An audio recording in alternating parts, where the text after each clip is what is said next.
E o amor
Unizera wese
Mukuru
aze adusomera ijambo ry'Imana riturongora mu gusenga.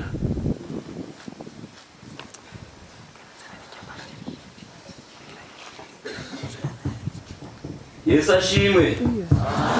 Zamburingaza turamukanye. Ndabagumbiye mwese amahoro y'Imana yo mwimwebwe. Nuko jewe kwizina nitwa Nyabenda Emmanuel.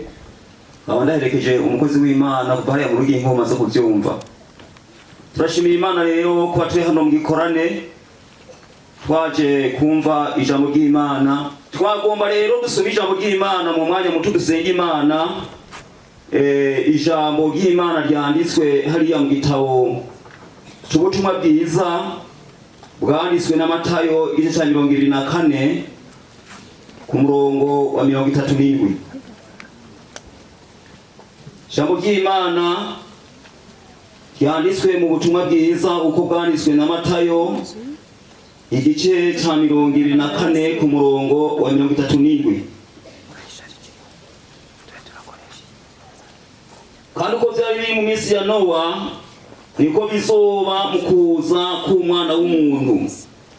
Kuko ariko bari bameze mu minsi umuntu utari bwatere, bararya, baranywa, bararongora, barashingira, bageza kuri wa munsi Nowa yinjiye muri bwa bwato, ntibagira icyo bamenya kugeza aho umwuzure waziye ubatwara bose. Ni kukuza k'Umwana w'umuntu kuzomera. Ku murongo wa 42. Nuko mwame mugavye kuko mutazi umunsi umwami wanyu azozako. Ariko mubimenye iyaba nyene rugo yarasanzwe azigihe gisuma kiziramwo yogavye yokunze kw'inzu yiwe yimbwa. Nuko namwe mwami mwiteguye kuko Umwana w'umuntu azoza mu gihe mutiyumviriye. Amen.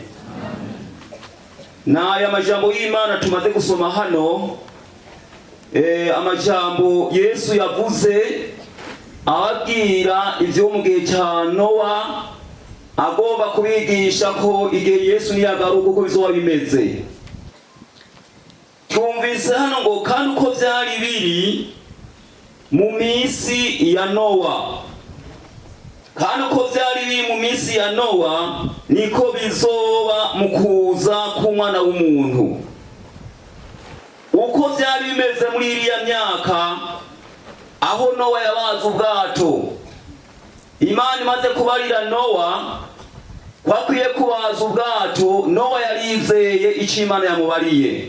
Amen. Nowa yarizeye icyo Imana yamubariye kuko Imana yamubariye yuko izozana umwuzure ku isi. Abari mu isi bose igihumeka cyose kikazopfa. Nowa rero amaze kumva iryo jambo Imana imubwiye, Nowa yarizeye atatangura gukora igikorwa Imana yamugeze. Kuko Imana yaciye imubwira ko akwiye kuza kubaza ubwato azohungira mu mwuzure.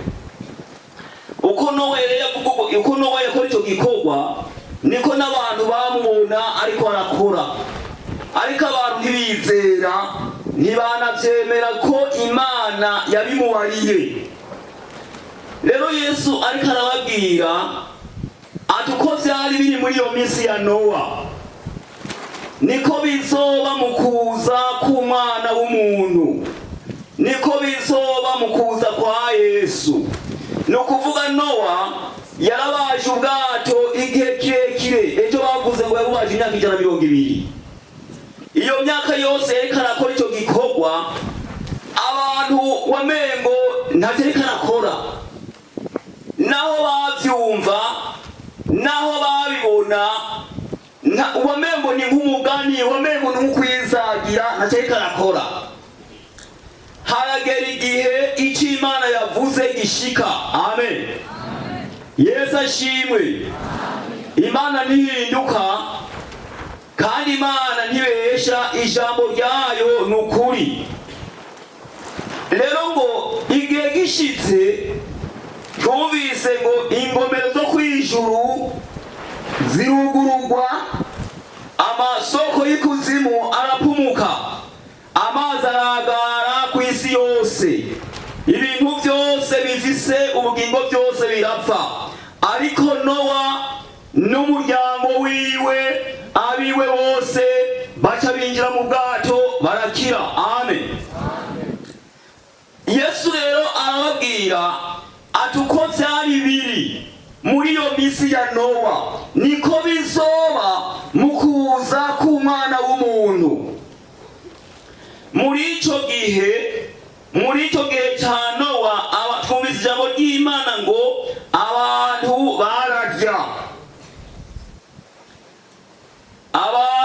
bararya kuko ariko bari bameze mu isi y'umuhuzu utari bwatere. Bararya, baranywa, bararongora, barashingira, bageza ku munsi Nowa yinjiye muri bwa bwato ntibagira icyo bamenya.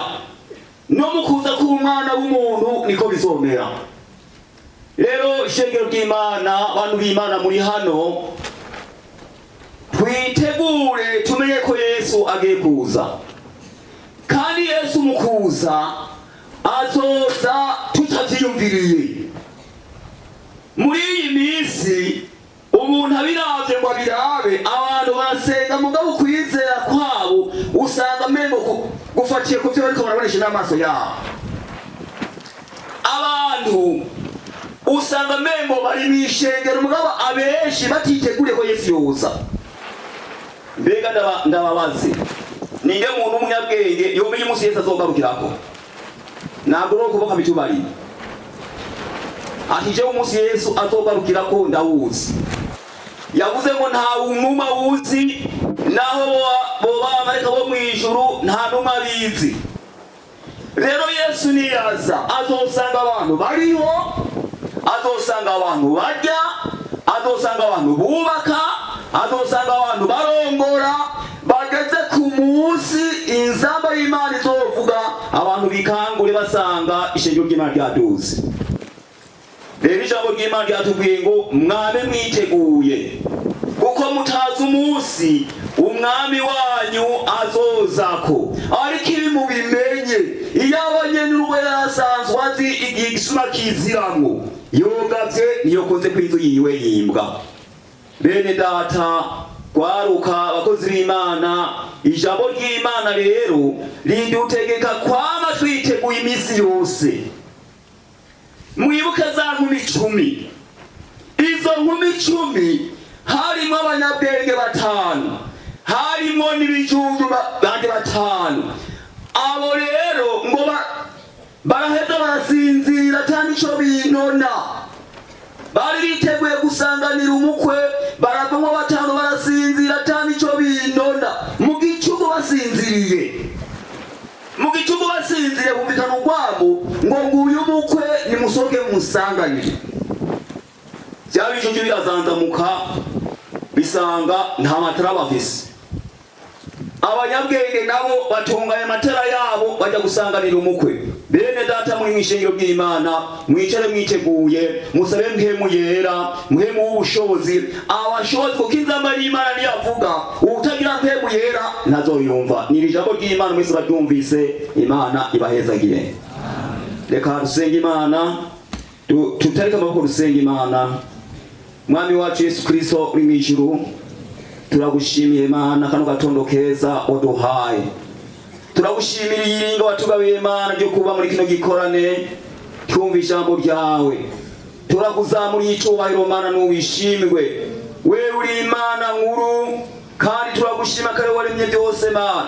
None rero Mana muri iyi minsi twiteze ukuza kwawe, ngwino ubane n'abantu bawe Mana, wongere ukangura imitima yacu mw'izina rya Yesu Kristo. Turasabye ngo wongere ukangura imitima yacu, mpemu yera girisha kose mu gutwigisha kugira ngo twitegurire umunsi ukuza kwawe. Nuko Mana uzobukoze cyane, urakoze Mana, urabana natwe muri byose. Amashimwe cyubahiro y'Imana tubisabye mu izina rya Yesu Kristo mwiza wa cyane mw'ijuru. Amen.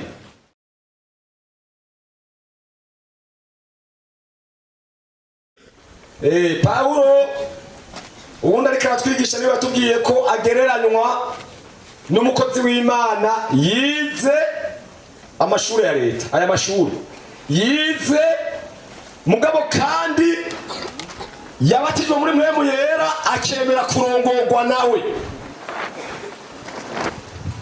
Apolo nawe agereranywa n'abakozi b'Imana bize ivyagezwe cyangwa amateoloji n'ibindi gusa, kandi abo bariho. None rero nagomba cyane mvuge kuri iri jambo. Yesu amaze guhura na Pawulo,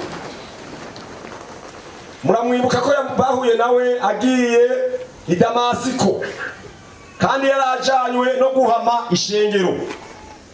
Mugabo Yesu amwiyeretse acahamara iminsi 3 aryamye aho. Imana yigishije kuri iyo minsi 3 buryo umuntu akozwe n'impwemu n'ubugingo n'umubiri.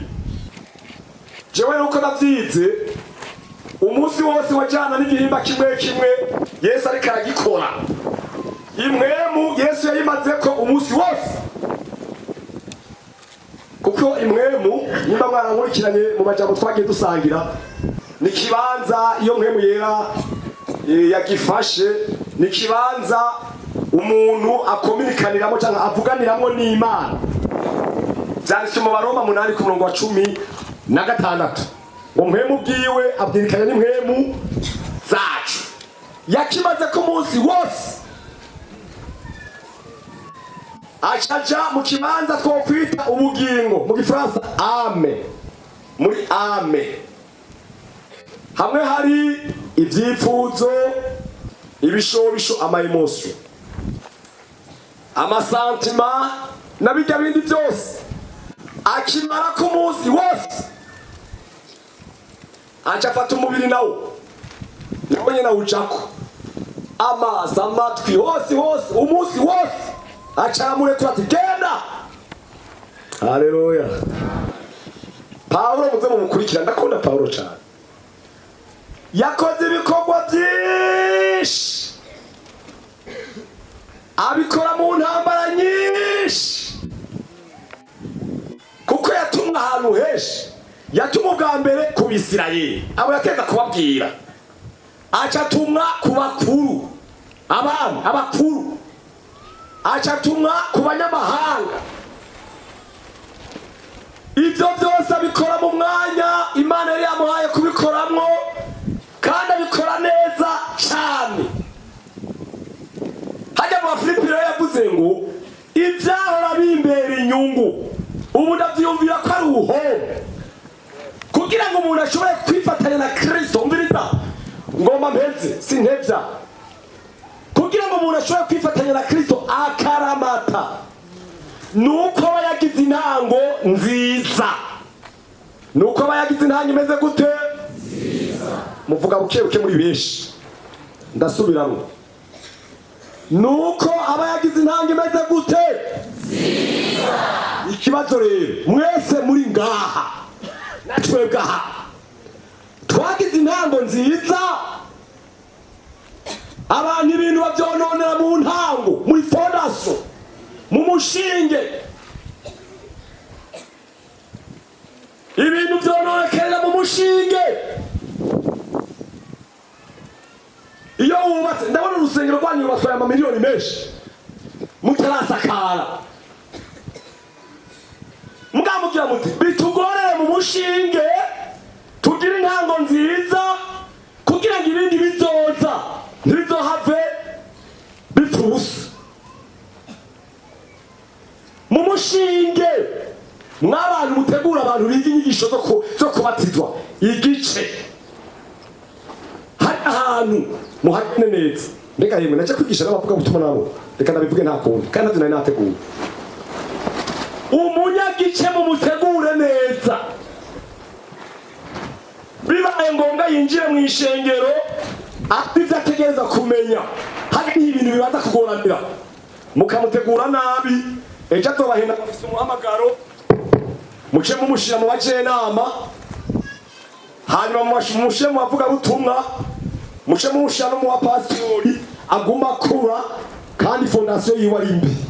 Nibo babane twumva ni kuzimu bajayo.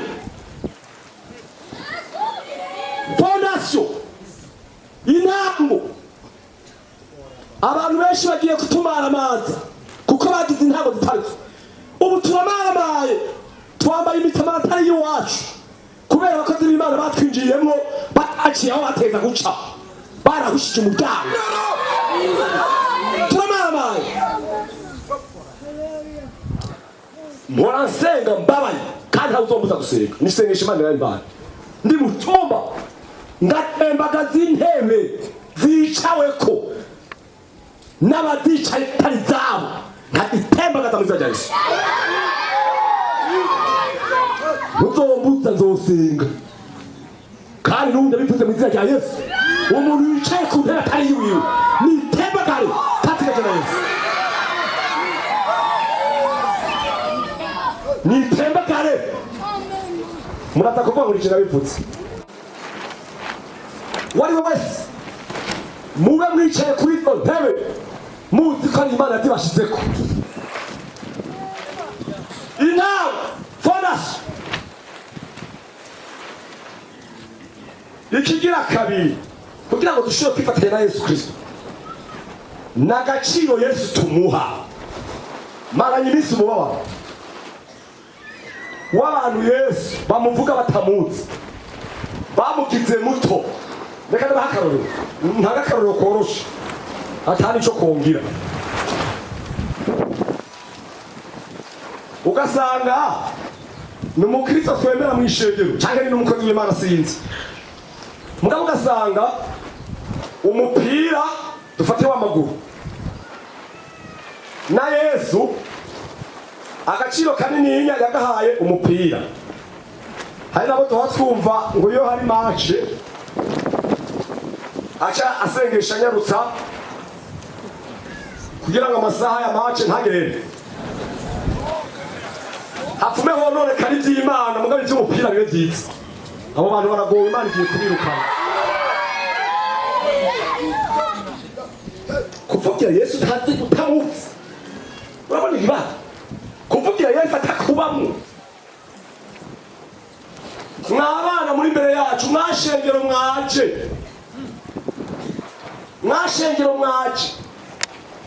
uyu Yesu muramuzi. Abamenye Yesu bagiye kugaragara n'abatamumenye bamubwira ko umuntu bagiye kugaragara. Bagiye kugaragara aha ntabyo kubesha birimo kuko umuntu yamenye Yesu avuga ngo ahari ijambo nasomye mu Gifaransa byarandyoheye cyane ngo kubw'uyo nemeye guhomba ibintu byose. Mu Gifaransa rivuze neza ngo j'ai accepté de tout perdre kugira ngo duhene umuntu Yesu yamumenye avuga ati jewe ko Yesu nomubura izo zindi nyungu zose ndazihevye ngumane umugabo yitwa nde Yesu akaba hageze ko mpfa ndemeye gupfa hako Yesu wanje ndamurekura n'umubiri ndahevye Yesu namugumane. Dufise bangahe bavuga uko? Ikigira gatatu dukeneye kuba twinjiye mu ijuru dufise vision y'imbono tubona ijuru. Ubu abantu benshi imitima yabo iri mu isi kandi inyigisho ziriho uyu munsi zikundisha abantu isi.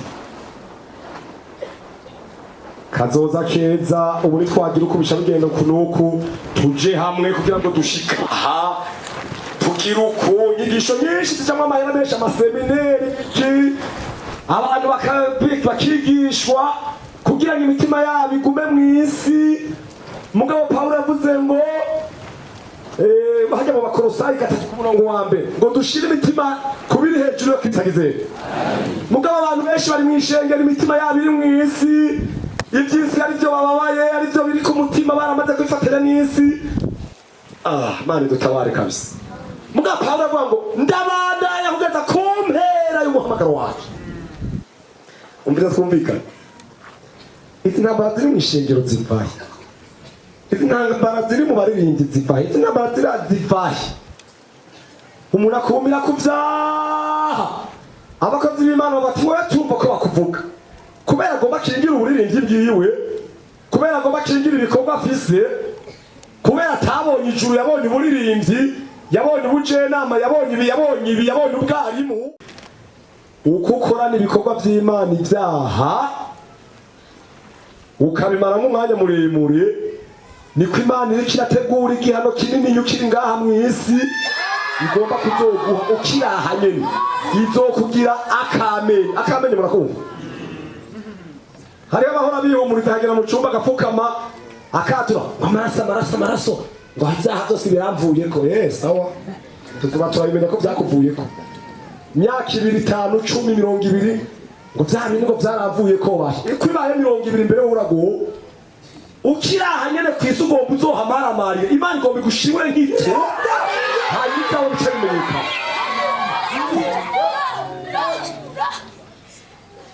Ariko umuntu yabonye ijuru avuga ati jewe aho byoca hose Yesu sindekura ndamwumirako. Icakane twabonye mpwemu yera niwe tumaze ko n'imisi nyene yahagarariye ishengero rya mbere. Uyu mpwemu yera twamuvuze umwanya muremure kandi by'ukuri turashimira Imana kandi cyane, kandi sivyo twigirisha by'ukuri. Mwarakoze gusengera igikorane, mwarakoze kubitegura neza. Ibi bintu byagaragaye ko yari Imana yo mu ijuru yabiteguye, kuko abantu barabatijwe muri mpwemu yera. Uruzi rw'impwemu rwarasendanishije, turanezerwa. Abantu bose barabura umwifato biva twongeranya ngo byoba byabayeho mu gihe cya Yesu, kandi kiyaje ni ikintu gikomeye cyane.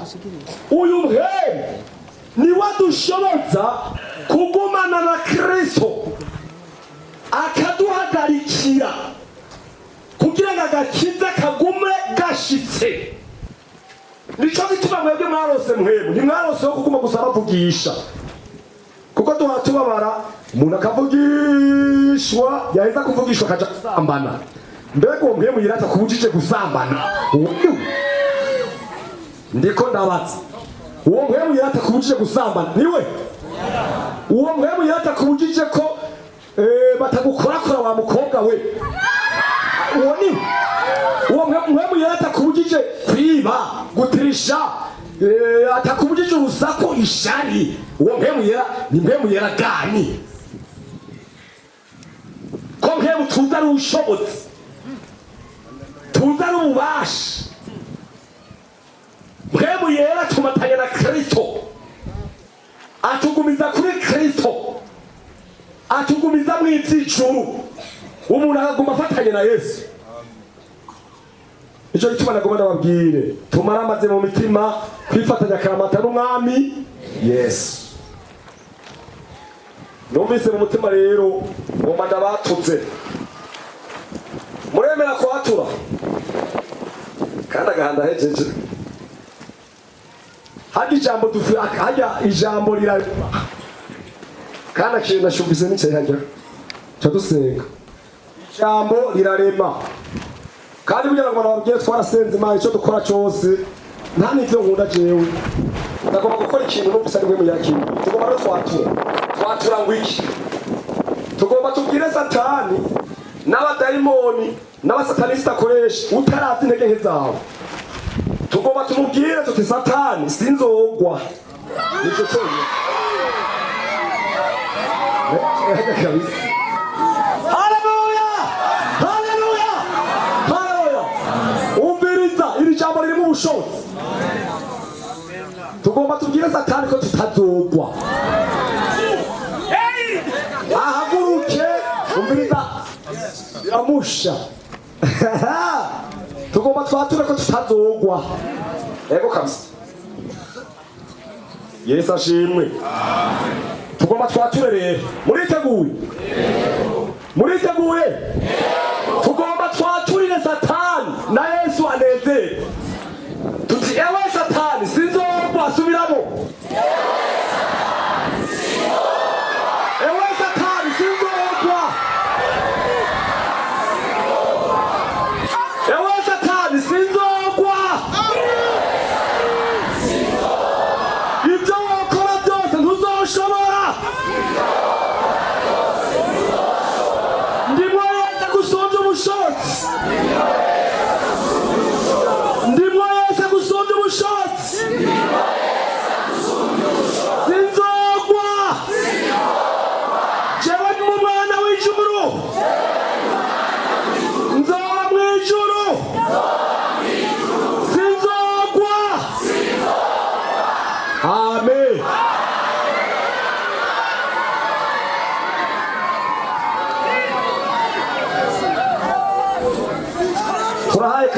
ati Imana imbabarire munyaruke.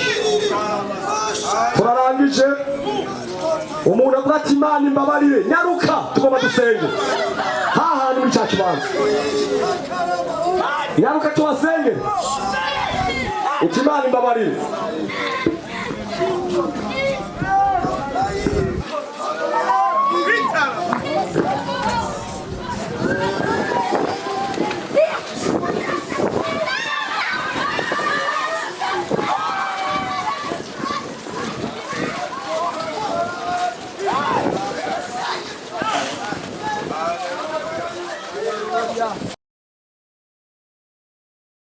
Ngo dusengere ababene data mu batuze hagiye umuntu agiye yatwera nezerwa.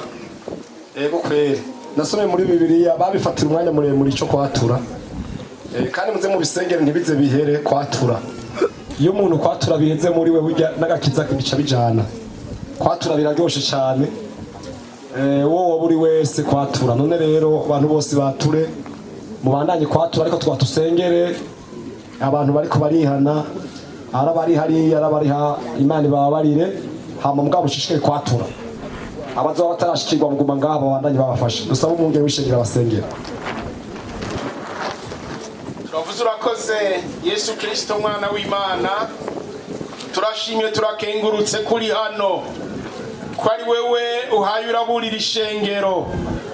Nubishimigwe urabereye amashimwe.